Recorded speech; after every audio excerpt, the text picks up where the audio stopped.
আসসালামু আলাইকুম। আশা করি সবাই ভালো আছেন। কিছুদিন আগে বা মাসখানেক হলো আমরা যদি দেখি যে সিরিয়ার একটা ঘটনা ঘটেছে। কি ঘটনা? সিরিয়ার যে বাশার আল আসাদ রয়েছে স্বৈরশাসক, তিনি সে দেশ থেকে পালিয়ে গেছে। পালিয়ে যাওয়াটা আমার ভিডিওর মূল পয়েন্ট নয়। আমার ভিডিওর মূল পয়েন্ট হলো যে আমরা যতটা জানি যে মনে আক্ষেপ রাখি যে জীবনে এইটা হলো না, ওইটা হলো না, জীবনে অনেক আক্ষেপ থাকে, জীবনে এটা উন্নতি হলো না, এটা করতে পারলাম না, ওইটা করতে পারলাম না, এমনভাবে উপভোগ করতে পারলাম না, অনেক কষ্টে দিন যাচ্ছে, অসুখে যাচ্ছে, বিসুখে যাচ্ছে, ঘর থেকে বেরোতে পারছি না, বা কত নানান ধরনের অভিযোগ। কয় বছর অভিযোগ? 1 বছর, 2 বছর, প্রমোশন হচ্ছে না, চাকরি পাচ্ছি না, বেকারত্ব রয়েছে, বিয়ে হচ্ছে না, কত নানান ধরনের অভিযোগ। আমাদের অন্ত নেই। আমাদের যে অবস্থা, আমাদের যে দিন, এই দিনটা আমরা ভালো যাচ্ছে না। আপনি একটাবার চিন্তা করে দেখুন, আপনি কত ভালো আছেন, কত আরামে আছেন, কত সুখে দিন যাপন করছেন। আপনি একবার চিন্তা করে দেখেছেন? আমরা চিন্তা করে দেখিনি। কিন্তু আমরা যদি এই ভিডিওটা দেখেন, আমি আপনাকে ধরিয়ে দিচ্ছি যে আপনি কতটা ভালো আছেন, কতটা আরামে আছেন। হ্যাঁ, আপনি হয়তো দিনে 3 বেলার 1 বেলা আপনি খেতে পাচ্ছেন না, বা 2 বেলা খেতে পাচ্ছেন না, বা দিনে একটা বার খাচ্ছেন। আপনি চিন্তা করে দেখুন যে আজকে সারাদিন আপনি রুম থেকে যাচ্ছেন না, বা রুমের ভিতরেই রয়েছেন, বা 1 দিন 2 দিন অসুস্থ রয়েছেন, আবার অসুস্থর পর আপনি সুস্থ হয়ে গেছেন। কিংবা একটা মানুষের সাথে আজকে কোনো কথাবার্তা নেই, বা 2 দিন পরে কথাবার্তা নেই, এরকম। কিন্তু 3 দিনের ভেতরে কিন্তু আপনি হাঁটা চলাফেরা করতে পারছেন। স্নিগ্ধ যে বাতাস, সেই বাতাসটা বুক ভরে নিতে পারছেন। আপনার আপনজনকে দেখতে পাচ্ছেন। আপনি মানুষের সাথে উঠা বসা করতে পারছেন, চলতে পারছেন। আপনি একবার চিন্তা করে দেখুন যে বাশার আল আসাদের যে যখন পালিয়ে গেল, তখন লক্ষ লক্ষ মানুষ তার বন্দিদশা থেকে মুক্তি পেল। আমরা যদি দেখি যে বাংলাদেশের আয়নাগর রয়েছে, আয়নাগরে অনেকগুলো মানুষ ছিল। 7 বছর, 8 বছর, 10 বছর, 12 বছর এরকম করে একটা ছোট রুমের ভিতরে কাটিয়ে দিয়েছে। অসংখ্য উদাহরণ আয়নাগরে রয়েছে। বাশার আল আসাদও এমন একটা ঘর করে রেখেছিল মাটির নিচে। সে যখন পালিয়ে যায় তখন অনেকেই উদ্ধার হতে পেরেছে, আবার অনেকে উদ্ধার হয়নি।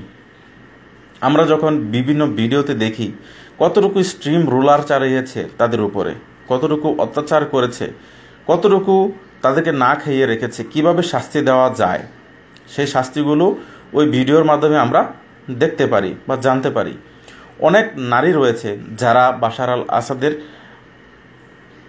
লোলুপ দৃষ্টির শিকার হয়েছেন, কারাগারে বন্দী থেকেছে। যখন যাকে পছন্দ হয়েছে, যখন যাকে ব্যবহার করার প্রয়োজন মনে করেছে, সে তাকে নিয়ে সে বুক করেছে।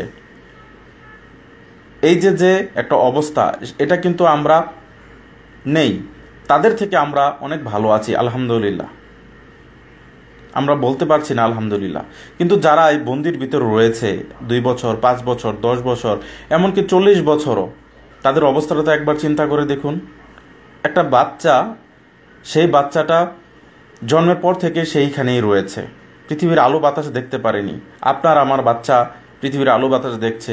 কিছু আপনি পরিপূর্ণভাবে যেভাবে না দিচ্ছেন, বড় হয়ে আছে, আপনার চোখের সামনে দেখছেন, কিন্তু ওরকম হচ্ছে না। 40 বছর হয়ে যাচ্ছে, ছেলেটার নাম জানতে পারে নাই, তার নাম কি, উঠে নিয়ে এসেছে বাশার আল আসাদের লোকজন। এই যে অমানবিক নির্যাতন, পৃথিবীর যে আলো বাতাস রয়েছে তারা দেখতে পারে নাই, চোখ রয়েছে তারপরেও তারা অন্ধের মতো থেকেছে। একটা পোশাক তারা পরতে পারেনি, ঈদ কি জিনিস তারা দেখতে পারেনি। আপনি প্রতিটা ঈদের মধ্যে আপনি যাচ্ছেন, হাসি খুশি তামাশা দেখছেন। আপনি অনেক তাদের থেকে অনেক ভালো আছেন, অনেক সুস্থ আছেন, তারপরেও আপনার মন মরা, তারপরেও আপনার যে অবস্থা, তারপরে মনে হচ্ছে যে পৃথিবীটা আপনাকে বিষগ্ন করে ফেলছে। আপনি একটা মেয়ের সাথে প্রেম করছেন, আপনি সেই মেয়েটার কাছ থেকে ছেঁকা খেলেন, তারপর আপনার মনে হচ্ছে যে পৃথিবীটা বিষাদময়। কিন্তু আপনি দেখেন যে বাশার আল আসাদের যারা রয়েছে তারা পৃথিবীর আলো বাতাস দেখেনি, প্রেম তো দূরের কথা। তাদের যে অবস্থা, তারা কত করুণ পরিণতির ভিতর দিয়ে গেছে, কত কষ্টের ভিতর দিয়ে গেছে। অথচ আপনিও মানুষ, আমরা সকলেই মানুষ। বাশার আল আসাদের যে ভিতরে কি বলে যে অন্ধকার কুঠুরিতে যারা রয়েছে তারাও কিন্তু মানুষ। আপনারও কিডনি দিয়েছে আল্লাহ, তাকেও কিডনি দিয়েছে। আপনাকে চোখ দিয়েছে আল্লাহ, তাকেও চোখ দিয়েছে। আপনি চোখ ভরে দেখতে পাচ্ছেন, কিন্তু সে দেখতে পাচ্ছে না। আপনার আয়না দিয়ে আপনার শরীরের চেহারা দেখতে পারছেন, বাশার আল আসাদের লোকজন যারা আটক রয়েছে তারা কিন্তু দেখতে পারছে না। তাদের থেকে কি আপনি ভালো নন? আপনি আপনার বন্ধু বান্ধবের সাথে চলছেন, বন্ধু বান্ধবের সাথে না থাকলে আপনি ফোনে কথা বলছেন, আপনার বাবা মার সাথে কথা বলছেন, বা যিনি আপনি নামাজ আদায় করতে পারছেন, আপনি হাটে বাজারে চলতে পারছেন, চা খাচ্ছেন, আড্ডা দিচ্ছেন। হ্যাঁ, আপনার যে চাওয়াটা রয়েছে সেটা হয়তো আপনি পাচ্ছেন না, এর জন্য আপনি বিমর্ষ হয়ে রয়েছেন।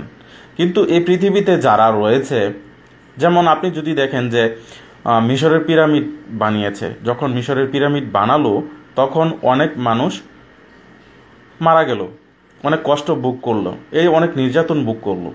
তাহলে তার থেকে আপনি কি ভালো রয়েছেন না? এটার জন্য তো আপনাকে শুকরিয়া আদায় করা উচিত। পৃথিবীতে যদি আপনি সব কিছু পেয়ে যান বা সব কিছু আপনাকে আল্লাহ তাআলা দিয়ে দেয়, তাহলে তো আপনি এই পৃথিবীতে সর্বসর্বা হয়ে গেছেন, বা পৃথিবীতে আপনি বেস্ট পেয়ে গেলেন। তাহলে আপনি যদি আল্লাহর কাছে আপনি যদি মানুষ হন, সেই ব্যক্তিও মানুষ। বা মিশরের যে পিরামিড বানিয়েছে, যে ব্যক্তিটা গোলামি করে মারা গেছে, সেও কিন্তু আল্লাহর কাছে মানুষ। আপনার যা দাম তার কাছেও, আল্লাহর কাছে কিন্তু ওই লোকটার সেম দাম। কিন্তু পৃথিবীতে তারা নির্যাতন ভোগ করেছে, পৃথিবীতে যেভাবে পাওয়ার বা যেভাবে বাস করার কথা ছিল তারা সেভাবে পায়নি, আপনি পেয়েছেন। আপনার আল্লাহকে অসংখ্য নিয়ামত পেয়েছেন, নিয়ামতের পরেও আপনি শুকরিয়া আদায় করতে পারেননি, কারণ আপনার যেটা প্রয়োজন ছিল সেটা আপনি পাননি বা পাচ্ছেন না। আপনার একটা ভালো চাকরির হয়তো প্রয়োজন ছিল, কিন্তু একটা লোক যখন যখন আপনার বয়স 25, আপনি যখন চাকরির জন্য রাস্তায় ঘুরছেন, বাশার আল আসাদের যে লোকটা রয়েছে, যে গহীন অন্ধকারের ঘরে রয়েছে, সে কিন্তু দুপুরবেলা কি খাবে বা দুপুরবেলা কিভাবে তাকে দিবে, খাবার দিবে, সেটাও কিন্তু সে জানে না। সেটার জন্য সে আফসোস করছে। আপনি যখন বিয়ের জন্য চিন্তা ভাবনা করছেন, মেয়ে দেখছেন, তখন ওই অন্ধকার কুঠুরিতে যে রয়েছে বা যিনি রয়েছে, লক্ষ লক্ষ মানুষ রয়েছে, তারা কিন্তু বিয়ের চিন্তা করতে পারেনি। তাদের ভবিষ্যৎ পরিণতি কী হবে সেটি সম্বন্ধে তাদের কোনো আইডিয়া নেই। আপনার ভবিষ্যৎ রয়েছে, আপনি একটা সময় বিয়ে করছেন, সন্তান হয়েছে, বা আপনার দেখছেন তারা কত দিন পর্যন্ত রয়েছে, বাবা মাকে দেখতে পারেনি, স্ত্রী জানে না তার স্বামী কী অবস্থা রয়েছে। এই যে একটা অবস্থা, সেটার অবস্থান থেকে আপনি কতটুকুই আরামে আছেন বা কতটুকুই ভালো আছে। তারা 40 বছর পর্যন্ত জেল খেটেছে, আপনার বয়স এখন 35, আপনি আলো বাতাস দেখে ফেলেছেন, বা বয়স 50, আপনি এখনও দিব্যি সব কিছু রয়েছেন। অথচ 40টা বছর বা 30টা বছর যাই বলি না কেন, বসন্ত রয়েছে, জীবনের যে বসন্ত রয়েছে, এই বসন্তগুলো অন্ধকার কবরে কাটিয়ে দিচ্ছে। কেন কাটিয়ে দিচ্ছে? কারণ বাশার আল আসাদের জন্য বন্দী, বা বাংলাদেশের আয়নাগরের যে মালিক তার কাছে বন্দী, কিংবা আমরা যদি সৃষ্টির প্রথম থেকে যদি দেখি, কারো না কারোর কাছে বন্দী ছিল, যার কারণে তাদের জীবনটা অকাতরে বিলিয়ে দিতে হয়েছে নিষ্ঠুরতার জন্য। তার থেকে আমরা অনেকেই ভালো আছি। আমাদের হয়তো কোনো একটা প্রবলেম থাকতে পারে, বা কোনো একটা নিয়ামত আমাদের নাই থাকতে পারে, তারপরে পরিপূর্ণ নিয়ামত আমরা পাইনি। অথচ আল্লাহর দরবারে আপনি অসন্তুষ্ট হওয়ার কারণে, বা বাশার আল আসাদের ভিতরে থেকে গহীন অন্ধকার কবরের মতো একটা জায়গায় থেকে যেখানে ঘুমাতে পারিনি, সেখানে হয়তো আল্লাহর ইবাদত করেছে, শুকরিয়া আদায় করেছে, এভাবেই তার কাছে, আল্লাহ তাআলার কাছে ওই লোকটাই অনেক ভাগ্যবান, অনেক ফলপ্রসূ রয়েছে। এই যে যে কষ্ট, এই কষ্টের বিনিময়ে সে আল্লাহ তাআলার কাছ থেকে কিছু পাবে। অথচ আপনি নিয়ামত পাওয়ার পরেও ওই লোকটার যে সম্মানটা, সেই সম্মানটা আল্লাহর কাছে আপনি এখনো পর্যন্ত পাননি। আমরা যেভাবেই থেকেছি বা থাকছি, আলহামদুলিল্লাহ, আল্লাহ তাআলা আমাদেরকে অনেক ভালো রেখেছেন, অনেক শান্তিতে রেখেছেন। পৃথিবীতে এমন অনেক মানুষ আছে যারা অনেক কষ্টে আছে, তার থেকে আপনি অনেক ভালো আছেন। সবাই ভালো থাকবেন এবং সুস্থ থাকবেন। আসসালামু আলাইকুম।